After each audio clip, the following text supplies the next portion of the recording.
आपका सफर कैसा रहा है सयाली? आपकी पहली फिल्म, आप पहली दूसरी फिल्में जो जिस तरह से आपकी बड़ी फिल्में थी, और उसके बाद फिर काम कम होता गया, या कुछ ऐसी फिल्मों का आप हिस्सा नहीं रही जो मास अपील होती है, या बड़े स्टार्स के साथ या बड़े प्रोडक्शन हाउस के साथ? आप अपने सफर को कैसे देखती हैं सयाली? संजय, डेफिनेटली मेरे जो सफर में, मेरे करियर में जो है, अगर मैं हार्ड वर्क नहीं करती तो मैं एक पॉइंट पे आ नहीं सकती थी। फर्स्ट ऑफ ऑल, स्टार्टिंग से ही मैं एक छोटे शहर से आती हूँ, आई कम फ्रॉम नासिक। तो अपने पेरेंट्स को बोलना कि भाई मैं जा रही हूँ बॉम्बे ये करने के लिए या फिल्में करने के लिए, तो मुझे कोई मौका नहीं देता। हालांकि मैंने अपने आप को एक तरह से प्रूव किया था। मैंने मैं तब पॉकेट मनी के लिए और एक्सपोजर के लिए एमटीवी स्टाइल चेक में काम किया करती थी। एंड वहां से मुझे एमटीवी बकरा का एक चांस मिला था, जो एमटीवी बकरा मैंने राहुल द्रविड़ के साथ किया था। उसमें मैंने अपने एक एक्टिंग की थोड़ी सी झलक दिखाई थी ऑडियंस को, बिफोर बिकमिंग मिस इंडिया। उससे मेरे पेरेंट्स को लगा कि हाँ, ये लाइफ में कुछ कर सकती है। और उन्हें ऐसा लगा कि चलो, मिस इंडिया भी एक ऐसा जरिया है जहाँ पे आप अपने हर तरह से टैलेंट को दिखा सकती हो, क्योंकि आप मॉडल भी बन सकती हो, आप बोल भी सकती हो, आपको अच्छी नॉलेज भी है, और आप आगे जाके मेहनत करके एक्टिंग भी करोगे। तो हमारे जैसे लोगों को जो है अपने पेरेंट्स को प्रूव करते हुए आगे चलना पड़ता है। फिर बॉलीवुड में कहीं पे चांस मिलता है, फिर एक दो फिल्में मिलती है, और वो फिल्में मिलने के बाद भी हमें कॉन्स्टेंटली प्रूव करते रहना पड़ता है। आपने जैसे कहा कि एक दो बड़ी फिल्मों के बाद एग्जैक्टली वो फिल्में मिल नहीं पाई, उसकी बहुत सारी वजह हो सकती है, कुछ मुझे पता है, कुछ मुझे नहीं पता। अम, लेकिन एक बात जरूर है कि मुझे जो है, अगर फिल्म अच्छी नहीं करती और मैं उस फिल्म में फिर भी मैंने अगर ठीक काम किया है, तो हम लोगों को जो है वो बार बार मौका नहीं मिलता। ये एक डेफिनेटली आम लोगों के साथ होता है।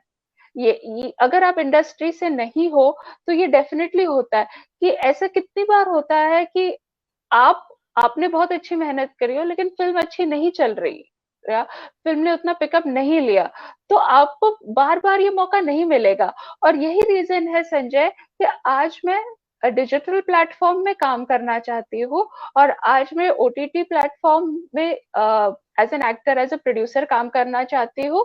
क्योंकि अब लोगों का माइंडसेट थोड़ा चेंज हो गया है, और लोग दूसरे एक्टर्स को भी देखना चाहते हैं, और हम जैसे एक्टर्स को फिर से एक तरह से चांस मिलेगा। एंड हमें भी एक हमारा प्रॉपर ऑडियंस मिलेगा, जो पहले से नहीं होता था। पहले सिल्वर स्क्रीन टेलीविजन इन सबको बाइफरकेट कर देते थे, और जो हिट है, और चाहे वो ग्रुपिज्म से हो या फैमिली से हो, उन्हें बार बार मौका मिलता रहता था, irrespective of how they do. And हमें जो है वो नहीं मिल पाता था। ये एक डेफिनेटली डिफरेंशिएशन मैंने देखा है, जो आज बदल रहा है डिजिटल एज की वजह से।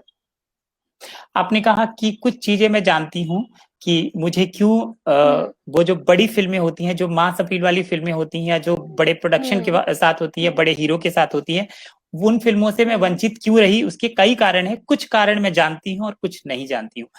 जो कुछ कारण आप हम्म। जानती हैं, वो कुछ कारण अगर आप शेयर हम्म। कर सकती हैं, तो प्लीज आप शेयर ऑफ करें। कोर्स। तो जैसे कि मैंने संजय आपको बताया कि हमारे इंडस्ट्री में, चाहे वो लक हो, चाहे एक ऑडियंस लाइकिंग हो, या कुछ भी कह लो, आपकी इसके पहले की फिल्म कैसे करती है बॉक्स ऑफिस पे, उस पे बहुत डिपेंड करता है कि आपको आगे कैसी फिल्में मिलेगी और कितनी फिल्में मिलेगी, और उसमें आपका रोल कितना होगा और कैसे होगा। तो ये बात मैं जरूर जानती हूँ, और ये फैक्चुअल है, ये इकोनॉमिक्स है, कि भाई शायद मेरी पहली फिल्म, फिल्म ने, प्रीवियस फिल्म ने इतना अच्छा नहीं किया, और वो बॉक्स ऑफिस पे इतनी बड़ी हिट नहीं रही।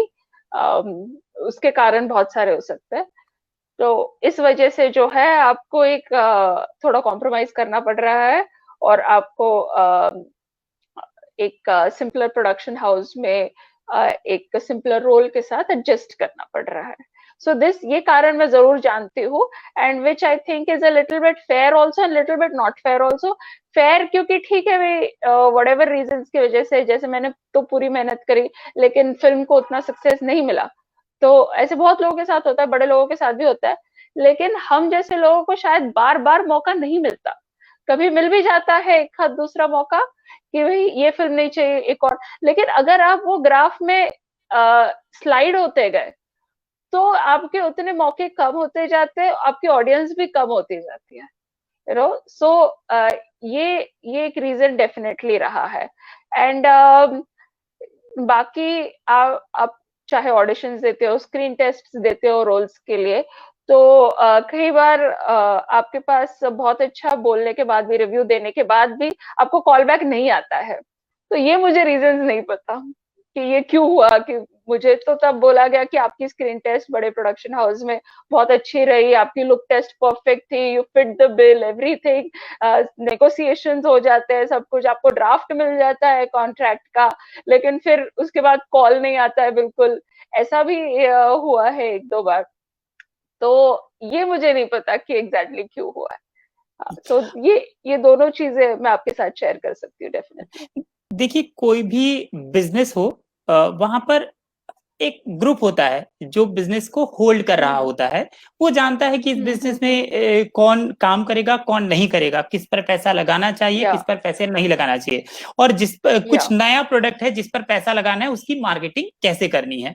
और ये बॉलीवुड में भी यस होता है। यस ये जो ग्रुप होता यस। है जहां पर आप ये बताना चाहती हैं कि मुझ पर भी पैसा लगाया जाए, मैं भी होल्ड कर सकती हूँ, या मुझे बनाया जाए पैसा यस लगाने के लायक, इस ग्रुप में शामिल यस। कैसे होते हैं? क्या आपको ये प्रोसेस पता है? मुझे ये प्रोसेस नहीं पता। अगर आप देखोगे मेरी फिल्में या मेरा करियर ग्राफ, एक कोई पर्टिकुलर ग्रुप, एक कोई प्रोडक्शन हाउस ऐसा नहीं रहा है जिनके साथ मैंने दो दो तीन तीन चार चार फिल्में करी हो। एक किसी रिसेंट प्रोडक्शन हाउस के साथ एक किया हो, दूसरे के साथ एक किया हो, ऐसे। इनफैक्ट शायद मेरा स्कोर 1 ईच रहा है, मेरा स्कोर तो 2 तक भी नहीं पहुंचा।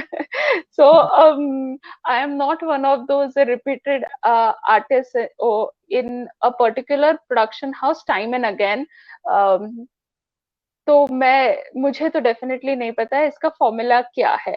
लेकिन एक बात टचवुड ये बहुत अच्छी रही है कि some fans have been very loyal.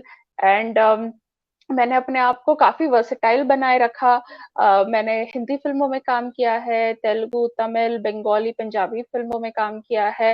And मैं किसी भी पॉइंट पे एक अच्छा शोकेसिंग ला सकती हूँ, जहाँ पे मैं बता सकती हूँ कि मैंने हर तरह की फिल्मों में काम किया है, हर तरह के रोल्स किए हैं, और हर तरह की अपॉर्चुनिटीज मुझे मिली है टू शोकेस, चाहे वो बड़ी हो या छोटी हो। जैसे मैंने आपको बताया कि हल्ला बोल जेल में मैंने स्पेशल सॉन्ग्स भी किए हैं।